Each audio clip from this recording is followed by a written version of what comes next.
आपको अभी जो हम बता रहे हैं टॉपिक वो है किसी भी एसी का, कोई एसी करंट दे रखा हमें, ठीक है।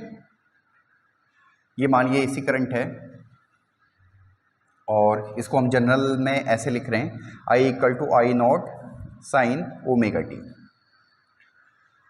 ठीक है बच्चों।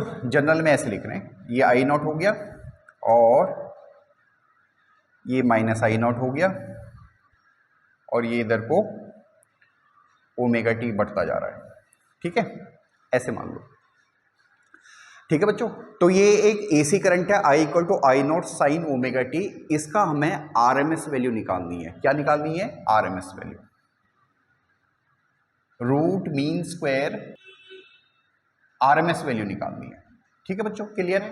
तो हमें इस करंट का I equal to I naught sine omega t का आरएमएस वैल्यू निकालनी है, रूट मीन स्क्वायर वैल्यू निकालनी है, ठीक है बच्चों। तो देखो पहले इसकी बेसिक डेफिनेशन में जाओ, ठीक है। इस करंट का आरएमएस, डेफिनेशन बता रहे हैं आपको आरएमएस की, इस करंट का आरएमएस उस डीसी करंट के बराबर होगा, उस डीसी करंट के बराबर होगा जो गिवन रजिस्टर में एक टाइम पीरियड में same amount of heat generate करेगा जो ये करंट करेगा। आप समझना पहले बात को आराम से। क्या? आप एक सिंपल भाषा में समझो, ये टाइम पीरियड है T/2 और ये टाइम पीरियड है T, ठीक है, T तक एक टाइम पीरियड ले लो। एक टाइम पीरियड में कोई रजिस्टर है हमारे पास, लो ये रजिस्टर ले लिया, ठीक है, और टाइम पीरियड लिया हमने T, उसमें से हमने इस AC को पास किया, क्लियर है, ठीक है। तो इसने कुछ हीट जनरेट करी होगी जो AC ने जनरेट करी है, जूल्स हीट इस AC ने जनरेट करी होगी, किसमें? एक टाइम पीरियड T में गिवन रजिस्टर R में, ठीक है, क्लियर है। मान लिए वो एनर्जी प्रोड्यूस करी है 100 जूल, सपोज 100 जूल, एक एग्जांपल के साथ बता रहे, ठीक है। अब हमें एक डीसी करंट लेना है, ठीक है, तो वो डीसी करंट को भी हमें इसी रजिस्टर में से पास करना और सेम टाइम पीरियड के लिए पास करना है। और अगर ये डीसी करंट भी सेम रजिस्टर में सेम टाइम पीरियड में same amount of heat generate करती है, तो इस डीसी करंट को इस करंट का आरएमएस बोलते हैं, ठीक है। बहुत सिंपल भाषा में है और आपको डेफिनेशन क्लियर आनी चाहिए। क्वेश्चन बहुत घुमा के आते हैं, IIT JEE में भी आते हैं और CBSE में भी आते हैं, ठीक है, तो आपको समझ में आना चाहिए, ठीक है बच्चों, क्लियर है। तो अभी हम जो आरएमएस कैलकुलेट कर रहे हैं ये साइनोसोडियल करंट के लिए कर रहे हैं, ठीक है, बट आपको डेफिनेशन क्लियर होनी चाहिए। वो किसी भी फॉर्म में ये वेव फॉर्म दे सकता है आपको, ठीक है। आ भी रखें PYQ में बहुत सारे क्वेश्चन आ रखे हैं। चलो करते हैं इसको। देखो सबसे पहले हम इस रजिस्टर में से इस करंट को पास कर रहे हैं, I not sine omega T को पास कर रहे हैं, ठीक है। हम कोई टाइम ले लेते हैं क्योंकि हमें 0 से T के बीच में ही करना है, ठीक है, एक टाइम पीरियड के लिए। तो इस बीच में मान लो कोई टाइम T है, ठीक है, तो उस टाइम पे एक पर्टिकुलर टाइम पीरियड, ठीक है, करंट की वैल्यू हो जाएगी हमारे पास I equal to I naught sine omega t, ठीक है, क्लियर है। अब हमने स्मॉल टाइम ड्यूरेशन ले लिया डेल्टा टी, ठीक है, और इससे पहले आपको फॉर्मूला पता होना चाहिए जूल्स हीटिंग इफेक्ट का, that is I square RT, ये होता है जूल्स हीटिंग इफेक्ट का फॉर्मूला, ठीक है।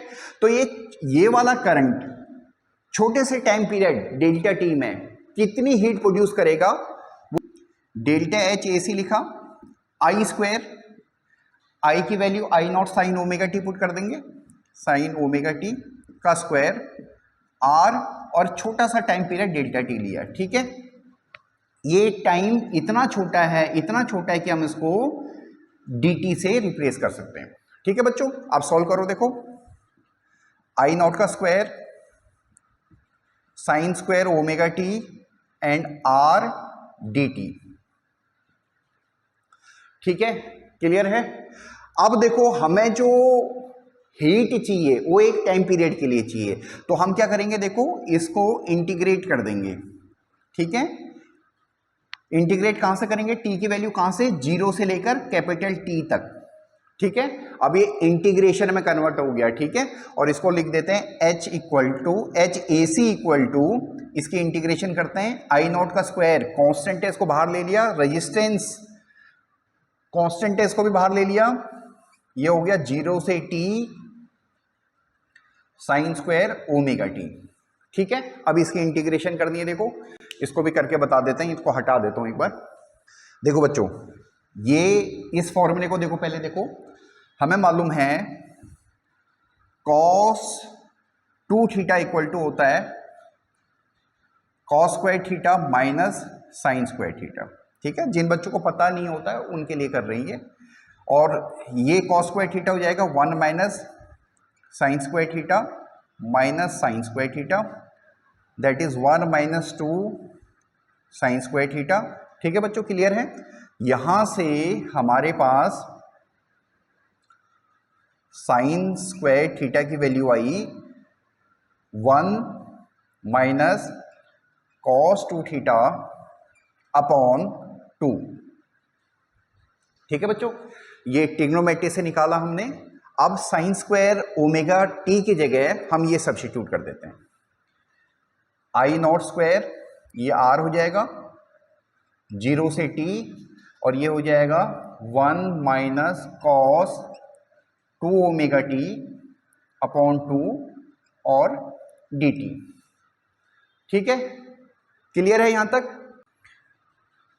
आगे करना है, देखो आई नॉट का स्क्वायर आर, इसकी इंटीग्रेशन कर रहे हैं। देखो एक बड़ी ब्रैकेट ले रहे हैं, 0 से t 1/2 माइनस 0 से t cos 2 omega t upon 2 dt। ठीक है, यहां भी dt लगा दो।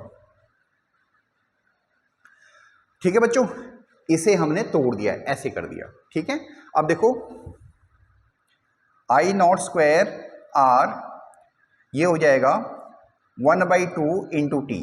ठीक है, और ये वैल्यू देखो बच्चों, इसको आप कैलकुलेट कर सकते हो। देखो कॉस का क्या होता है, साइन। ठीक है, तो ये हो जाएगा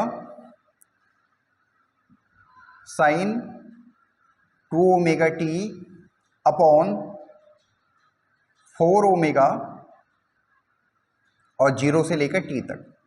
ठीक है बच्चों, अब देखो हमारे पास ओमेगा क्या होता है, अब देखो हमारे पास ओमेगा क्या होता है, 2 पाई अपॉन कैपिटल टी।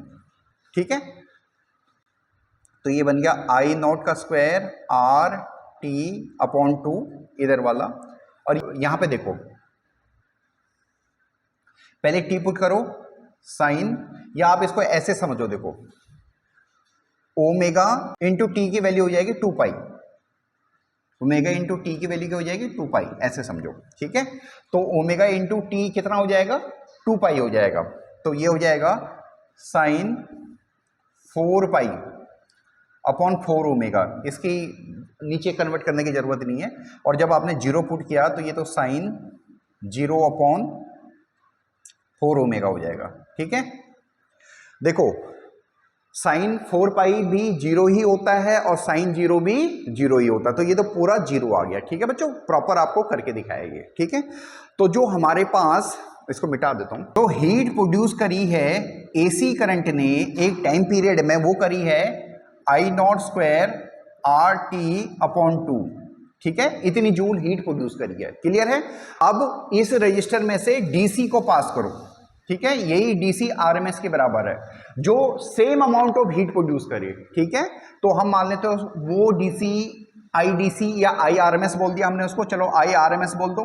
ठीक है, तो हीट प्रोड्यूस क्या होगी, आई स्क्वायर आर और टाइम पीरियड टी।